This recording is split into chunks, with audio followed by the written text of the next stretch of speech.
ഇപ്പൊ രാജുവേട്ടൻ ഇന്ദ്രിത്തൊക്കെ max try ചെയ്തല്ലോ. ഇപ്പൊ നമ്മൾ സുകുമാരൻ സാറിനെയോ മല്ലിക ചേച്ചി അങ്ങനെ ചെയ്യോ? സുകുമാരൻ സാറിനെ ഞാൻ ഇതുവരെ ചെയ്തിട്ടില്ല. അറിയാൻ ഉറപ്പായിട്ട് ഞാൻ ശ്രമിച്ചിട്ടില്ല അതിന് വേണ്ടിട്ട്. അതുകൊണ്ടാണ് എന്നെ ഒരു ദിവസം വഴക്കിട്ടു.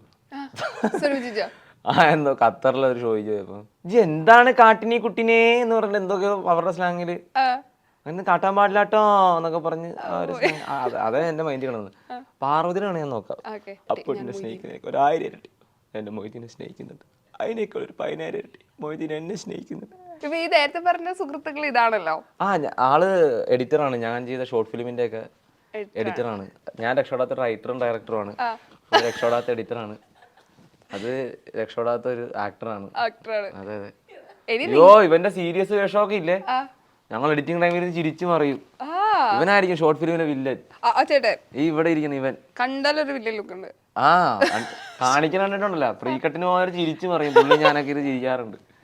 സത്യം പറഞ്ഞ നിങ്ങൾക്ക് തന്നെ ഒരു സിനിമ ചെയ്യുന്ന ആൾക്കാരുണ്ടല്ലോ. പിന്നെ 52 പേരുണ്ട് ഞങ്ങളുടെ ഗ്രൂപ്പില്. 52 പേരുടെ ഗ്രൂപ്പ് ഉണ്ട് ഞങ്ങൾക്ക്. V4 വൈക്കം. അല്ല V4 പറഞ്ഞ ടീമുണ്ട്. V4 52 പേരുണ്ട്. ഒരു 10-15 പെൺപിള്ളേരുണ്ട്. ഞങ്ങളുടെ പ്രസിഡന്റ് മുഹമ്മദ് ഷിഫാസ് എന്നാണ് എന്റെ പേര്. വൈപ്പിന്റെ ആണ്. ഇപ്പൊ വിളിക്കും. മെസ്സേജ് അയച്ചിട്ടുണ്ട്. എന്റെ പേര് പറഞ്ഞാന്ന് ചോദിച്ച് മെസ്സേജ് അയച്ചിട്ടുണ്ട്. ചോദിച്ചിട്ടുണ്ട്. പുള്ളിയുടെ പേര് പറഞ്ഞു. പിന്നെ നന്ദു എന്ന് പറഞ്ഞ കുമളിയിലുള്ള മാമൻ, എന്റെ കൂട്ടുകാരന്റെ മാമനാ. ഇപ്പൊ ഞങ്ങളുടെ മാമനാ. പ്രായമില്ല. അതെ, അവൻ 26 വയസ്സ്, മാമൻ 29 വയസ്സ്. പക്ഷെ എങ്ങനെ മാമനെ അമ്മയുടെ ആങ്ങളെന്ന് പറയണ? അങ്ങനെയൊക്കെ സംഭവിക്കാറില്ല.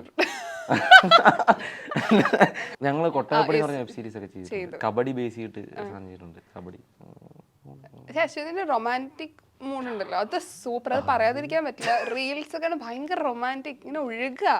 എന്ത് അയ്യേ, ഞാനങ്ങനെ അതൊക്കെ ഇവന്മാരൊക്കെ നിർബന്ധിക്കുമ്പോ ചെയ്യുന്നു. നിർബന്ധിക്കുകയാണെങ്കിൽ റൊമാൻസ് ചെയ്യാൻ പറ്റുമോ? അതെന്താണെന്നറിയോ, ഞാനിങ്ങനെ ഷോർട്ട് ഫിലിം ഒക്കെ ഡയറക്റ്റ് ചെയ്യുന്ന ടൈമില് ഡയറക്ഷൻ ചെയ്യുമ്പോൾ നമ്മൾ ആക്ട് ചെയ്ത് കാണിച്ചു കൊടുക്കുമല്ലോ. എടാ ഇങ്ങനെയൊക്കെ കാണിക്കെന്ന് പറഞ്ഞു കഴിഞ്ഞാൽ അവര് പറഞ്ഞടാ എന്നാ പിന്നെ നീ ചെയ്. പ്രതീക്ഷേട്ടനാണ് പറഞ്ഞത് നിനക്ക് അഭിനയിക്കാൻ നല്ല കഴിവുണ്ട്. എനിക്ക് തോന്നി നന്നായിട്ട് കഴിവുള്ള ആളാണ്. റൊമാൻറ്റിക് നന്നായിട്ട് എനിക്ക് തിരിച്ച് പണി കൊടുക്കണ്ടേ. സൂപ്പറാണ്. ഈ റൊമാൻസ് ചെയ്യുന്നോണ്ട് ഞാനൊരു ടാസ്ക് തരാം.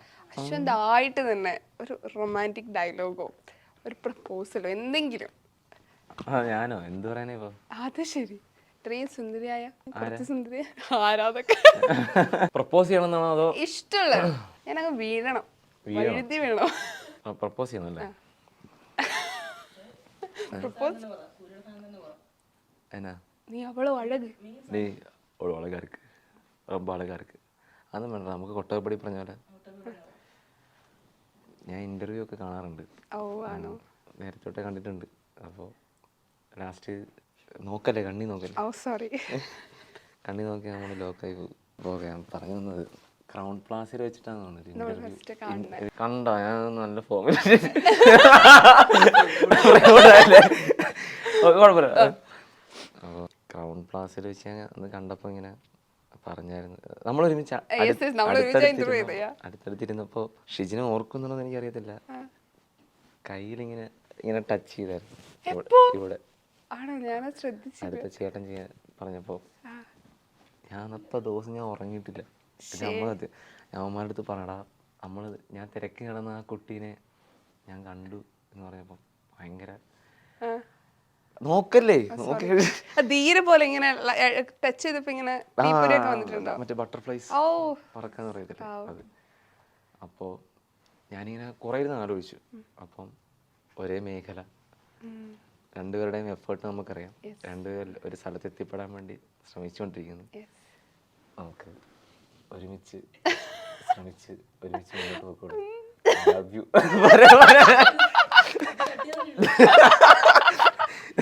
അടിപൊളി കേട്ടോ.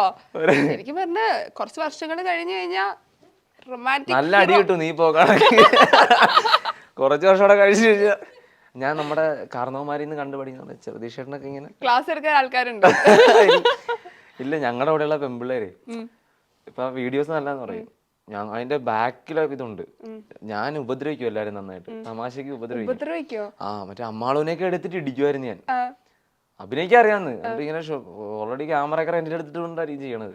വാ തുറന്നാ പോയിട്ട് അതൊക്കെ വേറെ. അപ്പൊ ഒച്ച ഭയങ്കര മോശം സൗണ്ടാണ്. അപ്പൊ ഞാൻ റെഡി അഭിനയിക്കുന്നൊക്കെ പറഞ്ഞു അതൊക്കെ ഷൂട്ട് ചെയ്യുമാര്. ഞാൻ മറ്റേ പുറത്തിൻ്റെ ഇടിക്കും മര്യാദക്ക് അഭിനയിക്കാൻ പറഞ്ഞു. അപ്പൊ ഇമോഷണൽ സീനൊക്കെ കണ്ണൊക്കെ അറിയുമല്ലോ, അങ്ങനെയൊക്കെ ചെയ്യിപ്പിക്കണം. പിന്നെ ഇവനാണ് മര്യാദ ചെയ്യണത്. അത് ചെയ്തു വരുമ്പോ കോമഡി ആവും. ആന്ന്. പിന്നെ ഒരുത്തിനുണ്ട് മുഖത്ത് ഒരു സാധനം വരും, ഷിഫാസ് പ്രസിഡന്റാന്ന് പറഞ്ഞു. പൊന്നെ ചിരിച്ചിരിച്ച് പറയും. ഞാൻ നോക്കുമ്പോ ഞങ്ങള് ഫുള്ള് തോൽവി എല്ലാരും. ഞാൻ തോൽവി, അവൻ തോൽവി. പക്ഷെ ആഗ്രഹം ഉണ്ടല്ലോ നമുക്ക്. വേറെ ഒന്നുണ്ട് ഈ പറഞ്ഞ, നമുക്ക് കുറച്ച് കഴിയുമ്പോൾ ഞാൻ ഇവന്മാരുടെ എപ്പോഴും പറയും ഇങ്ങനെ, ഇവനൊക്കെ ഇച്ചിരി പിടിച്ച് ചിലവാകുന്ന സ്വഭാവമുള്ള ആയിരുന്നു. നമുക്ക് അങ്ങനല്ല. ഞാൻ പറയടാ നമുക്ക് നമ്മുടെ മനസ്സിൽ തോന്നുന്ന കാര്യം ചെയ്യണോടാ. പൈസ ഞങ്ങളൊരു മിനിമം ഒരു 5 ലക്ഷം രൂപയെങ്കിലും കഴിഞ്ഞൊരു 3 വർഷത്തിലാണ് ഞങ്ങൾ ഷോർട്ട് ഫിലിമിന് വേണ്ടി ചിലവാക്കിയിട്ടുണ്ട്. പ്രോഫിറ്റ് കിട്ടാണ്ട്. പ്രോഫിറ്റോ? അവനിവിടെ എവിടെ സൗത്തില് ഓട്ടോ ഓടിക്കുക ഷിഫാസ്. അതിൽ നിന്ന് വീട്ടിൽ കൊടുത്തിട്ട് ബാക്കി പൈസ അവൻ വെക്കും. ഞാൻ മിമിക്രി കിട്ടുന്നതിന്റെ പൈസ അവൻ വെക്കും. ഒരു തൈരുമണിക്ക് പോയിട്ട് കുമളിന്ന് അയച്ചു തരും. ട്രൈ ഉണ്ടോ? പുറത്തിറങ്ങിയിട്ടില്ലെന്ന്. 5 ലക്ഷം രൂപ പോയെന്നാ പറഞ്ഞത്. പുറത്തിറങ്ങിയിട്ടില്ല. പുള്ളിയുടെ ഹാർഡ് ഡിസ്ക് ഫില്ലായിട്ട് ഒരു ദിവസം പുള്ളി എന്നോട് ചീത്തയൊക്കെ പറഞ്ഞു. കൊണ്ടുപോടാ 12 എപ്പിസോഡൊക്കെ ഷൂട്ട് ചെയ്തിട്ട്. ലോണും ഉണ്ട് 1.5 ലക്ഷം രൂപ. ഇവന്റെ സാലറി സർട്ടിഫിക്കറ്റ് വെച്ചിട്ട് എടുത്തേക്കണേ.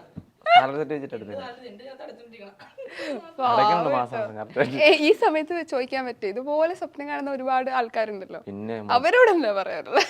എന്നാ പറയാ, നിങ്ങൾ രക്ഷപ്പെടുവാണെങ്കിൽ ഞങ്ങൾക്ക് അത് എങ്ങനെയാന്ന് പറഞ്ഞു തരിക. ഞങ്ങൾ രക്ഷപ്പെടുവാണെങ്കിൽ ഞങ്ങൾ പറഞ്ഞു തരാം ഇതെങ്ങനെയാന്ന്. അല്ലാണ്ട് ഇപ്പൊ എന്ത് ചെയ്യാനാ? നമുക്കൊറ്റ ആഗ്രഹമുണ്ട്.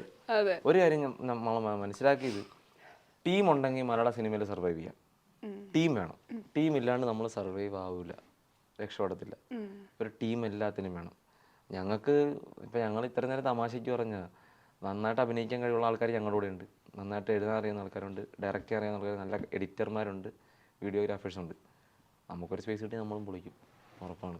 അതിനുള്ള തമാശക്ക് അങ്ങോട്ടും ഇങ്ങോട്ടും വരുന്നൊക്കെ പറയുന്നുണ്ടെങ്കിലും നമുക്ക് ചാൻസ് കിട്ടി കഴിഞ്ഞാൽ നമ്മളൊരു പൊളി പൊളിക്കും, ഉറപ്പാണ്. അതിനുള്ള ആൾക്കാരുണ്ട്. ഫൈറ്റ് ചെയ്യും, ഫ്ലെക്സിബിൾ ആയിട്ടുള്ള. ഷിഫാസൊക്കെ നന്നായിട്ട് ഫൈറ്റൊക്കെ ചെയ്യുന്ന ആളാണ്. കുറേ പേരുണ്ട് അങ്ങനെ കൂടെ നിൽക്കുന്നത്. എൻ്റെ ഏറ്റവും വലിയ ലക്ക് ഞാൻ കാണുന്നത്, ഞാൻ എന്ത് പറഞ്ഞാലും കണ്ണടച്ച് വിശ്വസിക്കുന്നില്ല. അപ്പൊ ഞാൻ ഇന്നിപ്പോ ഇവിടെ ഇറങ്ങിയിട്ട് പറയേ, എടാ നമുക്ക് പോണ വഴി ഒരു വീഡിയോ ഷൂട്ട് ചെയ്യടാ. പിന്നെ എന്നാ ഷൂട്ട് ചെയ്യാം, അവരതേ കയറി പിടിക്കും. പുള്ളി അത് കേട്ട് കുറേ വരും. പുള്ളി വീഡിയോ എഡിറ്റ്, മറ്റേ വീഡിയോഗ്രാഫർ തന്നെ, വെഡിങ് വീഡിയോ എഡിറ്ററാ.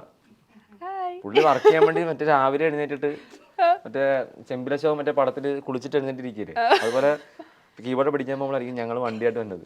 ചേട്ടാ കാഞ്ഞിരപ്പള്ളിയിൽ ഒരു പ്രോഗ്രാം വർക്കുണ്ട്. ഞാൻ പറഞ്ഞു അത് ഓഫി എന്തൊക്കെ കാര്യങ്ങളാന്ന് പറഞ്ഞിട്ട് പുള്ളി തള്ളി വെക്കും. അപ്പൊ എത്ര കല്യാണത്തിന്റെ കൊടുക്കാണ്ടെന്ന് അറിയാം. അതിന്റെ ഉത്തരവാദിത്വം ഞാനും തവനു. അതെ, അങ്ങനെ എല്ലാരും ഞാനിങ്ങനെ കൊണ്ടുപോകും. ഇന്ന് അടിയന്തര മീറ്റിംഗ് ഉണ്ട് V4 വൈക്കത്തിൻ്റെന്നൊക്കെ പറഞ്ഞ് കുമളിയിൽ നിന്നും അടൂരിന്നൊക്കെ പിള്ളേർ പല സൈഡിൽ നിന്ന് വന്ന് വൈക്കത്ത് വരും. വൈക്കത്ത് ബീച്ചിൽ വരും. ബീച്ച് കോമഡിയാണ്, കായല തറ കെട്ടിയിട്ടേക്കോ എന്നാ ബീച്ച് എന്ന് പറയുന്നത്. അവിടെ പോയി ഇരിക്കും. അവിടെ പോയി ഇരുന്നിട്ട് ഞങ്ങളിങ്ങനെ ഇത് വർത്തമാനം പറയും. അപ്പൊ ചോദിക്കും എന്താണ് അജണ്ട? അജണ്ട ഒന്നുമില്ല, വീഡിയോ ഒക്കെ എടുക്കണം, അത് പറയാനാണ് അത് വിളിച്ച. പക്ഷെ ഞങ്ങൾ ഒരുമിച്ച് പോവും. വിറ്റെന്നാ പറയാ, പെണ്ണുങ്ങളും ഉണ്ട്. അത് ഞങ്ങളെയൊക്കെ കോമഡിയാ. ആര്യ, വിഷ്ണു, അമ്മാളു, ദീപ, ദിവ്യ. അവളുടെ ദീപയും ദിവ്യയും ചേച്ചി അനിയത്തി അഭിനയിക്കാൻ വന്നാ. അണ്ട് ഇവനെ കാസ്റ്റിംഗ് ഡയറക്ടർ ആയിരുന്നു. ഞാൻ തെറി പറയുന്നു പറഞ്ഞിട്ട് അഭിനയിക്കാൻ വന്ന പെങ്കൊച്ച് വരിയലെന്ന് പറഞ്ഞു. എന്നിട്ട് അവളുടെ ചേച്ചി കൂടെ വന്നാ ഷൂട്ടിങ് കാണാൻ വേണ്ടിട്ട്. പുള്ളിക്കാരി അഭിനയിച്ചോണ്ടിരിക്കുക. ഞാൻ 22-ാം വയസ്സിൽ ഷൂട്ട് ചെയ്യാൻ തുടങ്ങിയ വെബ് സീരീസ് എനിക്കിപ്പോ 26 വയസ്സ് കഴിഞ്ഞു. പുള്ളി അടുത്ത മാസം പെൻഷൻ മേടിക്കാൻ നിൽക്കും. ഷൂട്ട് ഫുള്ള് കഴിഞ്ഞു. എവിടുന്ന്? കാരണം ഇത്രയും ഹാർഡ് വർക്ക് ചെയ്തത് ഞങ്ങൾക്ക് കൂടെ ഇപ്പൊ കാണാൻ ഭയങ്കര സൂപ്പർ സാധന. ട്രെയിലറൊക്കെ ചുമ്മാ ഇടിവെട്ടാണ്. ഇറക്കണം, പൈസ ഇല്ല, ആണ് പ്രശ്നം. സ്പോൺസർ ചെയ്യാൻ ആളില്ല. പിന്നെ എല്ലാരും ഇപ്പൊ ഈ പ്രാരാബ്ദത്തിലേക്കൊക്കെ എത്തി തുടങ്ങി. അപ്പൊ ഞാൻ മാത്രമേ ഇവരോട് ഏറ്റവും കൊച്ചായിട്ടുള്ളത്. അവന് 29 വയസ്സ് കഴിഞ്ഞ്. ചേട്ടാ കൊച്ചാണോ? ഞാൻ 26 വയസ്സ്.